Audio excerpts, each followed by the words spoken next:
quién diablos es Federico, si es una persona real o qué mismo. Pues la verdad, este ser es medio real y medio ficticio, pero en líneas generales he visto en los comentarios que muchos entendieron que este Federico es una persona que representa la ingenuidad. Es empleado con un salario mínimo, salario que apenas le alcanza para vivir el mes, que vive endeudado, que no tiene dinero ni en los bolsillos ni en el banco, pero defiende este sistema injusto, donde las grandes empresas extranjeras pactan con nuestros políticos para pagar lo mínimo a sus trabajadores y no pagar impuestos, etc. No obstante, este hombrecillo, a quien llamo Federico, defiende a capa y espada el sistema actual, sin conocer que es justamente este sistema la fuente de su ignorancia intelectual y que es justamente este sistema el que lo obliga a sobrevivir con un salario injusto y en un entorno con servicios básicos, salud y educación de baja calidad y caros. Amigos, lo vuelvo a repetir, el capitalismo y la globalización han sacado a millones de personas de la pobreza, pero han concentrado el dinero y el poder en manos de unos pocos al no haber una regulación, o mejor dicho, al haber mucha corrupción donde se le permite a las grandes multinacionales no pagar impuestos, pagar bajos salarios y monopolizar el mercado. No obstante, la explicación que dio en el clavo es que el Federico que nombro hace referencia a Kiko, o sea, Federico, el del Chavo del Ocho, y por lo tanto hace referencia al síndrome de Doña Florinda. El argentino Rafael Ton, en su libro El síndrome de Doña Florinda, desnuda la realidad de la clase media y pobre de nuestros países. Doña Florinda vive en un barrio de clase obrera, pero se cree de la clase alta o media. Prohíbe a su hijo Kiko relacionarse con la chusma, se queja del barrio obrero, pero sus posibilidades financieras no le permiten irse a vivir a otro lado. Los pobres del barrio sienten cierta simpatía por un personaje que representa la extrema pobreza, el Chavo del Ocho. Niño que sueña cada día con comerse una torta de jamón y que vive en un barril, pero la realidad es que nadie le presta abrigo ni le ofrece algo para comer. Es decir, pobres, clase media y ricos sienten pena por él, se sensibilizan, pero no hacen nada o hacen muy poco para ayudarlo. Ese es el escenario que se vive en la mayoría de los barrios latinoamericanos. En referencia a todo esto, muchos dedujeron que el Federico que nombro es Kiko y representa el síndrome de Doña Florinda.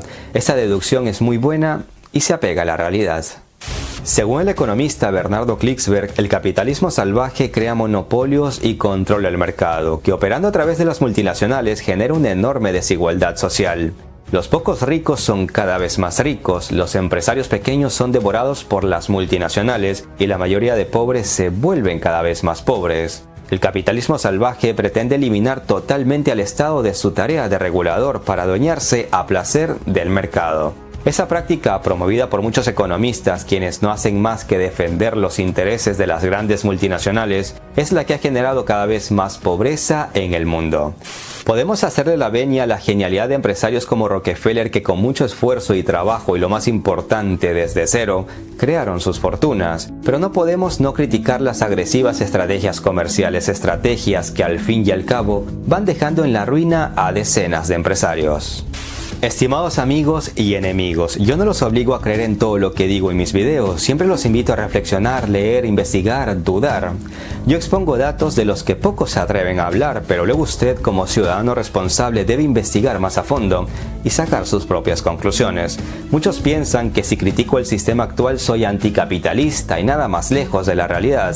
Solo creo que como ciudadano de este mundo debo exigir un mundo más equitativo y transparente.